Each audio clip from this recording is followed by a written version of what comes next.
Rihanna came out of retirement to perform at an Indian wedding, and now everyone thinks that theirs needs to be just as large. This is how we got here.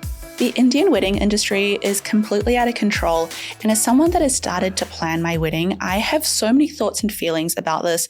This episode is definitely more of a rant, but also a deep dive into some of the societal expectations, the sort of relevant cultural impacts, and kind of just understanding and decoupling why we have associated our wealth and our worth as this one-time celebration that is meant to signify everything that people need to know about your family, your status, your wealth, and your happiness. So for those that may not know, I got engaged in March this year, and I kid you not, the day of my engagement, when I called up my friends and told them, I had one person say to me, "When are you getting married?"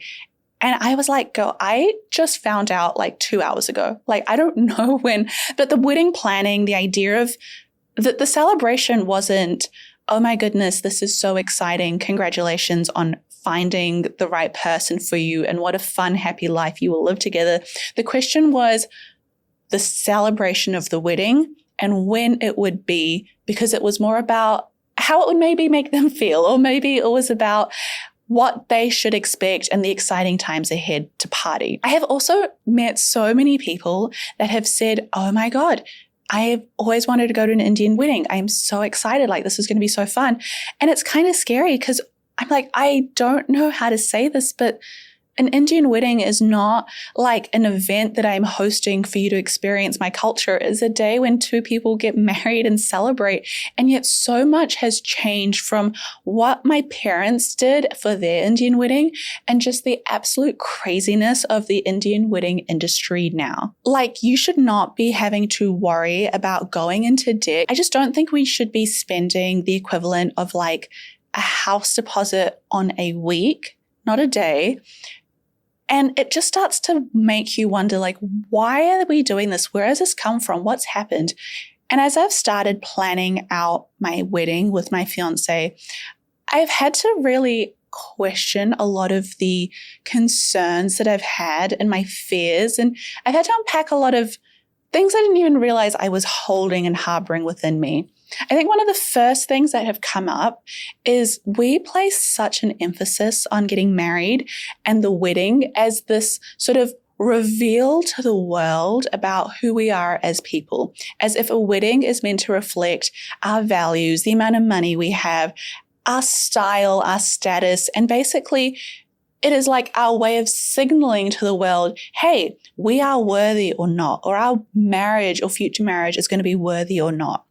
And when studies have found that couples that spend way more on a wedding tend to be more likely to get divorced, it makes you start to wonder, well, what are we actually trying to showcase? What is the point of all this? And why are we spending so much money? It has been so helpful for me to be able to say to myself, my wedding day or wedding week is not a reflection of my worth. It is definitely not a reflection of how much I love my fiance or how much my fiance loves me. The amount of floral arrangements that I have, more flowers does not equal a happier marriage. More flowers are beautiful, but I am hosting a wedding. I'm not hosting a brand collaboration event where I have hundreds of thousands of dollars where there's going to be some financial outcome on the other side of it. And I'm definitely not hosting a wedding to post all over the internet to kind of grow my personal brand. I have seen so much pressure being put on brides, modern day brides, to have weddings that are outrageous. I mean, it is not uncommon to hear brides in this age saying things like, oh, I hope my wedding gets featured on Vogue.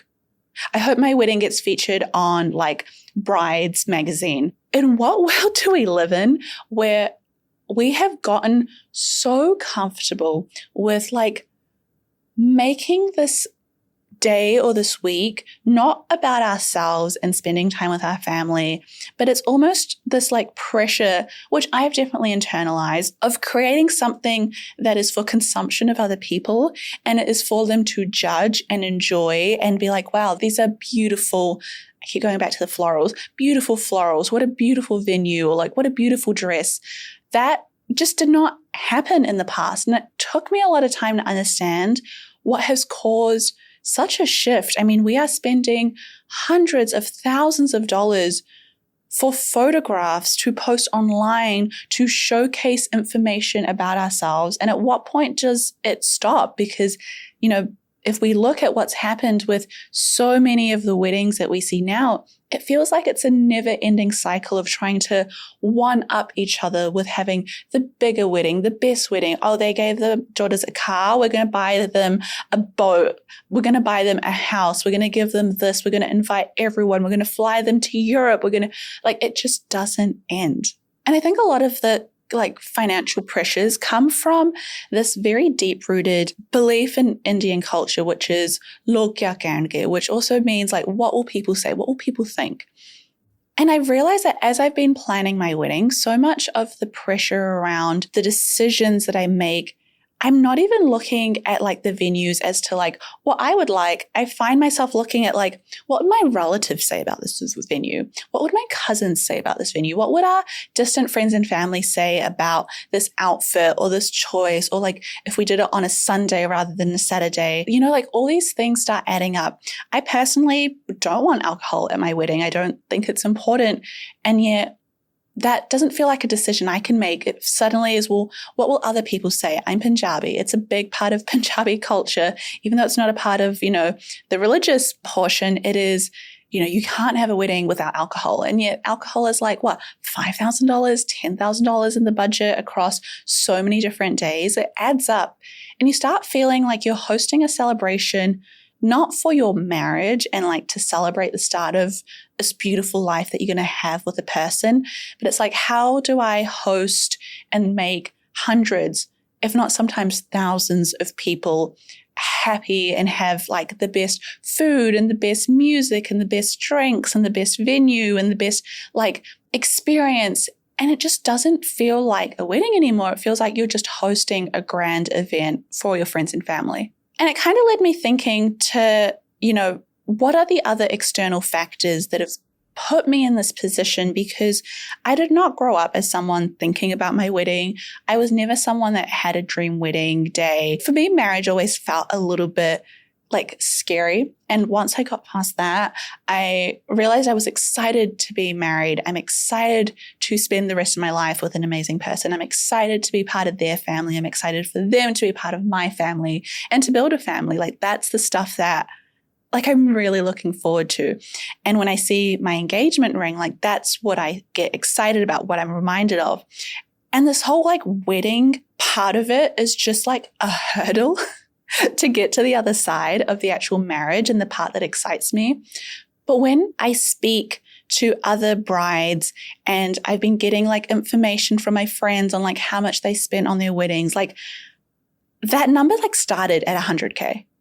And it was scary because the friends that had $100,000 weddings, they weren't by any means lavish weddings. They were very nice weddings, but they weren't what I thought $100,000 could buy you. And then when I see weddings that look really nice, I ask some of those friends, how much did you spend on this wedding? In my head thinking maybe they spent $150,000 or $180,000.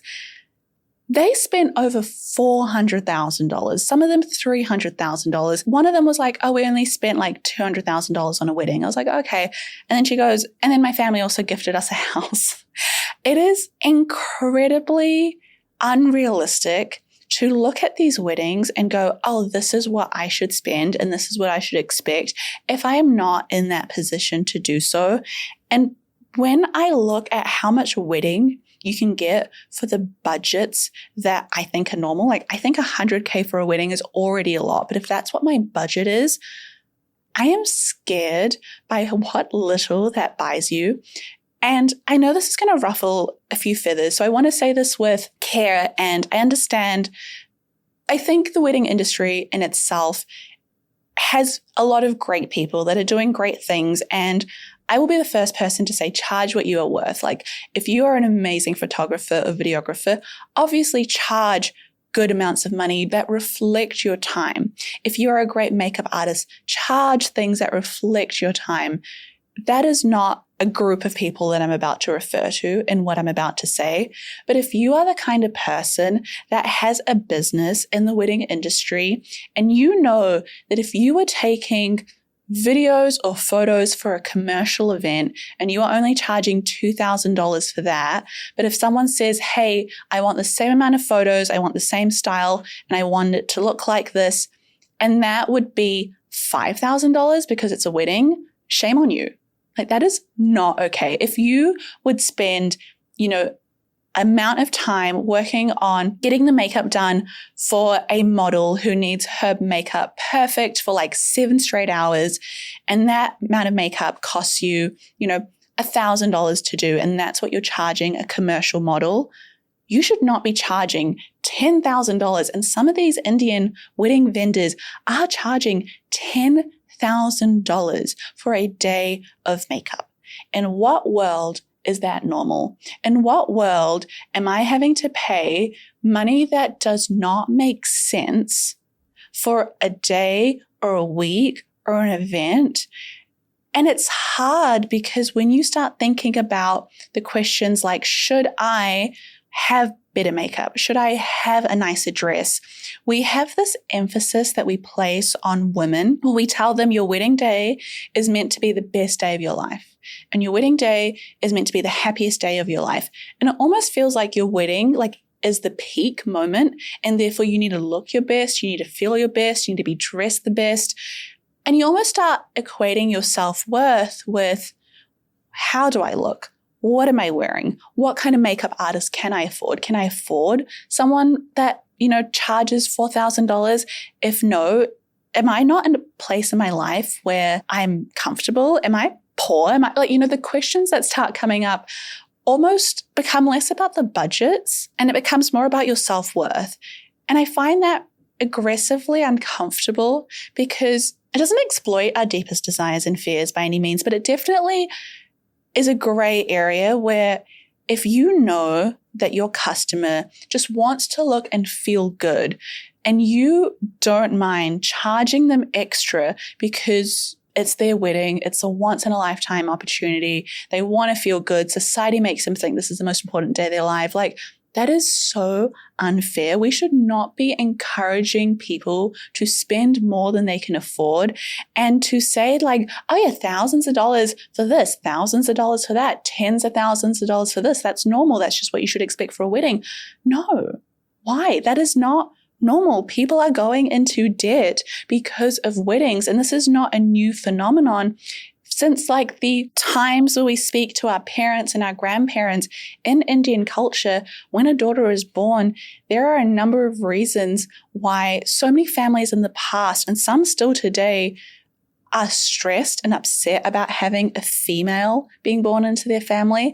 And one of those stresses is the absolute outrageous cost that it takes to have a wedding. And it just doesn't make sense to me because how many times do you go to a wedding and think to yourself, God, that was incredible food. You're not going to think about it past the 1 hour drive home where you talk about the food or the outfits or the venue and then you forget about it. You move on. It's not important. And yet for the bridal party and the families that are involved, either the groom side or the bride side, they have this enormous amount of pressure that they put on themselves. What will people say about the food? What will people say about the drinks? What will people say about the venue? What will people say about the DJ? We should get the best DJ. We should get the best lighting. We should get the best florals. We should get the best chandeliers. It just doesn't end. And my love and appreciation for the people in my life does not have to be consolidated into a week and does not have to be reflective of how much I'm willing to spend on this week. I love and appreciate and care for my friends and family, and I show that in other ways. I am the kind of person that would rather do things and spend time and enjoy with these people and make memories, but I am so crippled by the fear that if I have a cheaper wedding, that people think I do not value their friendship or value their time, or they think that I don't think my marriage is going to be successful because I didn't waste all this money on spending on the wedding week. And obviously, we cannot have a conversation about Indian weddings without acknowledging the pressure that we face to make it just perfectly Instagrammable. Back in the day, our parents had these pre-wedding events. They had the sangeet, they had the haldi, they had the mendi, they, maybe had a jago, they had the chunni ceremony or the chura ceremony. We do all these pre-wedding events. But back in the day, those things were done like at your parents' house. And they were not by any means big homes. They would just put out a tent and you'd have like, the neighbors come and it would be cheap buffet food. And those were not expensive ways of doing things. And in all honesty, you probably didn't even think that deeply about your outfit for that event. And yet now every single event deserves its own Instagram post, and every single event has to have like decor. It has to have the photographer and videographer. God forbid we forget that. You have to then start thinking about, well, if I'm going to post this on Instagram, what is my outfit going to look like? I should probably get like professional hair and makeup. I should probably, have some really, really fancy decor. What are the trends? What are other people doing? Florals are really in. Maybe I should have lots of it just doesn't end. And then you get into this is my controversial opinion, but I just don't think wedding party favors are important. I think it's probably because I am inherently deep down a minimalist, and the idea of giving people a bag of something that you just know is just going to never get used, just like a little trinket as a thank you gift, they're going to forget about it. They're going to move on. I don't recall the wedding party favor gifts that I got given. And realistically, neither are the guests that are going to come see you.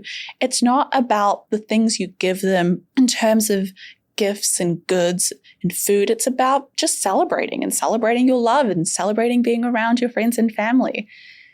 And then you start to then wonder, oh my God, well, I also want to have a really great wedding day, and I also want to have a pre-wedding shoot. Pre-wedding shoots are so popular now. And then I also want to have the reception, and that has to be at a different venue on a different day with different, vendors.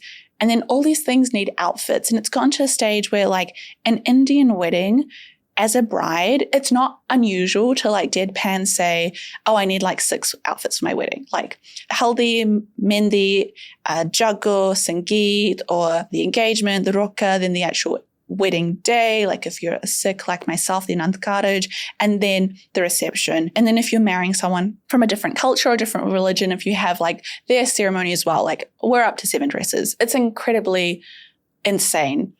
And then on top of that, the prices that you are paying for these outfits, $3,000 for a wedding dress, $5,000 for a wedding dress, times 7. I'm never going to wear this again. And there's a stigma. I bought a secondhand wedding dress, and the stigma associated with that was so strong. It was I am buying something that is 50% cheaper, and it has only been worn once.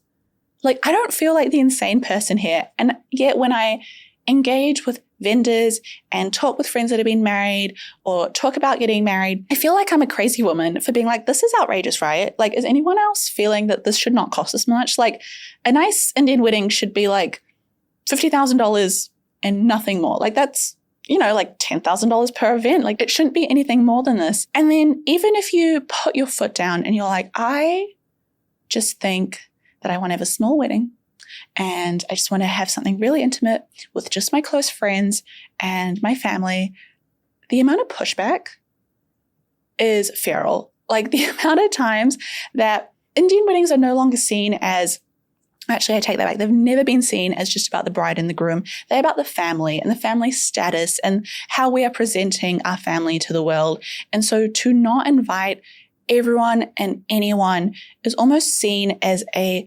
disrespectful endeavor, and you don't want to break relationships, and people are deeply offended and deeply hurt if they're not invited to their friends, distant friends, son's wedding. Even if they haven't seen that son in 5 years, or if they haven't seen that, bride in 10 plus years, they still want to come to the wedding.